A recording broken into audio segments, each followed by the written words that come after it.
అధిక బరువుతో బాధపడుతున్నారా? బీ బెటర్ వారి గార్సినియా కంబోజియా వాడండి, బరువు తగ్గండి. వివరాలకి డిస్క్రిప్షన్లోని లింక్ని క్లిక్ చేయండి. మనం ఫుడ్ స్టెప్ వైజ్గా వస్తే ఒకటి డైటరీ ప్రొడక్ట్స్ అంటే ఏంటంటే డైటరీ ప్రొడక్ట్స్ అంటే మళ్ళీ మనం ఇప్పటిదాకా మాట్లాడుకున్న ఆకుకూరలో రసాలే వస్తాయి. అవి కాకుండా let's go with dairy products. చాలా మందికి ఇష్టం కాఫీలు టీలు తాగటం అండ్ అలాగే పాలు పంచదార. పడుకునేటప్పుడు ఒక గ్లాస్ పాలు తాగితే కానీ నిద్ర రాదు. And that's a good thing also నిద్ర రాని వాళ్ళకి. సో డైరీ ప్రొడక్ట్స్ ఇప్పుడు చాలా మంది మానేస్తున్నారు. జిమ్కి వెళ్తే ఫస్ట్ మనం మానేసేది వాటిల్లో డైరీ ప్రొడక్ట్స్ కూడా ఉంటాయి. పాలు ఇవేం తాగద్దు, ఎందుకు అనవసరమైన ఫ్యాట్స్, పెద్ద బాడీస్కి అవసరం లేదు అంతే కదా. పెద్ద అయిన తర్వాత అవసరం లేదు 4 ఏళ్ళ వరకే అనే ఒక ఇది నోషన్ కూడా వినిపిస్తుంది. సో ఈ డైరీ ప్రొడక్ట్స్ మానేయటం వల్ల మన శరీరానికి లాభమా నష్టమా? దీంట్లో కూడా మనకి డిఫరెంట్ సెక్టర్స్ పీపుల్ ఉంటారండి. చాలా మంది కూడా వేగన్ డైట్స్ ఫాలో అవుతూ ఉంటారు కదా. దాంట్లో కూడా మనం చూస్తుంటాము యానిమల్ నుంచి వచ్చేవి ఏవి కూడా మనం తీసుకోరు. ఓకే తీసుకోరు, బట్ దాని తగ్గట్టుగా you have to be dependent on other supplements. ఎందుకు అంటే మనకి ఇప్పుడు ఫర్ సపోజ్ సింపుల్గా చెప్పాలంటే ఇప్పుడు వెజిటేరియన్స్ ఉన్నారు. వెజిటేరియన్స్కి వైటమిన్ B12 అనేది చాలా ఇంపార్టెంట్. కొంతమంది డెఫిషియెంట్ ఉంటారు, అందరూ కాదు, ఇది మళ్ళీ ఫ్యూ సెక్టర్ ఆఫ్ పీపుల్ అనమాట. వైటమిన్ B12 అనేది యానిమల్ ఫుడ్ నుంచి మాత్రమే వస్తుంది అనమాట. సో లైక్ ఇప్పుడు వాళ్ళకి ఇప్పుడు వెజిటేరియన్స్ దేంట్లో తీసుకుంటారు, మిల్క్, కర్డ్స్, వీటి నుంచే కదా. లేదు వాళ్ళది వేగన్ అయిపోయారు, వాళ్ళు ఏం తీసుకోవట్లేదు అనుకున్నప్పుడు మళ్ళీ మెడిసిన్స్ అంటే లైక్ సప్లిమెంట్స్ మనం తీసుకోవాల్సి ఉంటుంది, ఏదైనా పౌడర్స్ తీసుకోవాల్సి ఉంటుంది. దాని ద్వారా మనకి వైటమిన్ B12 ఒకవేళ డెఫిషియెంట్ ఉంటే, డెఫిషియెంట్ లేదు అంటే okay fine, but other food కూడా మనం తీసుకోవచ్చు.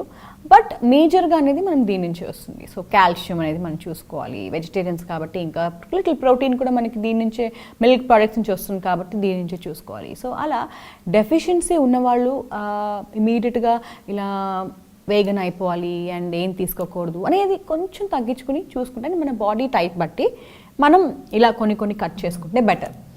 Otherwise it's definitely problematic. డెఫిషియన్సీలోకి వెళ్ళిపోతే ఇంకా మనం లేనిపోని వేరే అదర్ ప్రాబ్లమ్స్ మనం తెచ్చుకుంటాం కాబట్టి అది చూసుకుని మన బాడీ టైప్ చూసుకుని మనం దేంట్లో డెఫిషియెంట్ ఉన్నామో మనం ఏది చేయొచ్చు ప్రాక్టికల్గా మనం చూసి తీసుకుంటేనే బెటర్గా ఉంటుంది. ఓకే, సో ఆకుకూరలు అనేవి ఎంత ఇంపార్టెంట్? అదే చాలా ఇంపార్టెంట్, చాలా.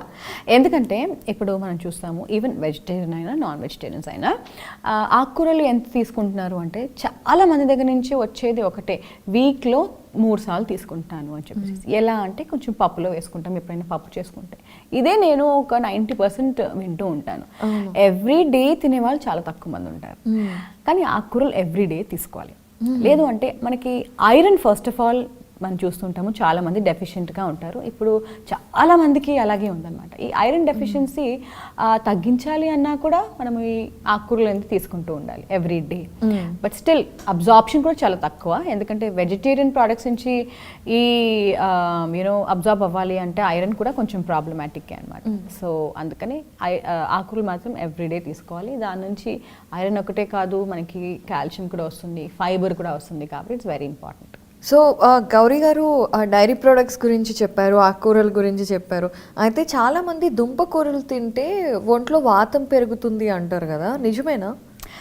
కొంతమంది ఏంటి అంటే నేను చెప్పాను కదా, ఈ నోషన్ ఎప్పుడు ఉంటుందన్నమాట. లైక్ వేడి చేస్తుంది, రాగి తీసుకుంటే వేడి చేస్తుంది, దుంపకూరలు తింటే ఇలా వాతం, ఇడ్లీ కూడా వాతం అనే వాళ్ళు కూడా ఉన్నారు. చాలా మంది రోజు ఇడ్లీ తినరు కొంతమంది అలా అనుకున్న వాళ్ళు. బట్ ఇవన్నీ ఏంటి అంటే ఒక్కళ్ళకి అయినట్టు ఇంకొకళ్ళకి అవ్వదు. ఫస్ట్ థింగ్ అది గుర్తుపెట్టుకోవాలి అందరూ కూడా. ఎందుకంటే కొంతమందికి మేబీ ఆర్ తిన్నప్పుడు కొంచెం హెవీగా అనిపిస్తుందేమో, ఇంకొకరికి అలా ఉండదు. సో వాళ్ళు చెప్పారు కదా అని చెప్పేసి మనం ఎగ్జాక్ట్గా అదే ఫాలో అవ్వాలని కాదు, మన ఓన్గా మనం చూడాలి ఫస్ట్ ఎలా ఉంటుంది అని చెప్పేసి దాన్ని బట్టే ఫాలో అవ్వాలి. దుంపకూరలో వాతం అనేది ఏమీ లేదు, మనం తీసుకోవాలి జనరల్గా. బికాజ్ దాంట్లో వైటమిన్ C ఉంటుంది అండ్ ఫైబర్ కంటెంట్ బాగుంటుంది. క్యాలరీస్ కొంచెం ఎక్కువ ఉంటాయి కాబట్టి అమ్మో వెయిట్ పెరిగిపోతాము అని ఎప్పుడు కంగారు పడకూడదు. మన ఫేవరెట్ కాబట్టి కొంచెం అన్న ఇలా క్వాంటిటీ మనం తగ్గించుకున్నా సరే మనం చక్కగా తీసుకోవచ్చు. ఆ క్యాలరీస్ ఏవైతే ఉంటాయో మనం మీట్ అవుతుంది అనమాట, మ్యాచ్ అవుతుంది. సో దాని నుంచి వచ్చే న్యూట్రియంట్స్ కూడా మనకి అందాలి కాబట్టి అన్నీ కూడా మనం తీసుకోవాలి. మనకి నేచర్ అవైలబుల్గా ఇచ్చినవి ఏవైతే ఉన్నాయో అన్ని ఫుడ్స్ కూడా మనం ఇంక్లూడ్ చేసుకోవాలి. అదే చెప్పాను కదా, ఏదైతే ప్రాపర్ పోర్షన్ సైజెస్ ఉంటాయో ఎంత తీసుకోవాలో మనం అంత తీసుకున్నాము అంటే ఏం ప్రాబ్లం ఉండదు.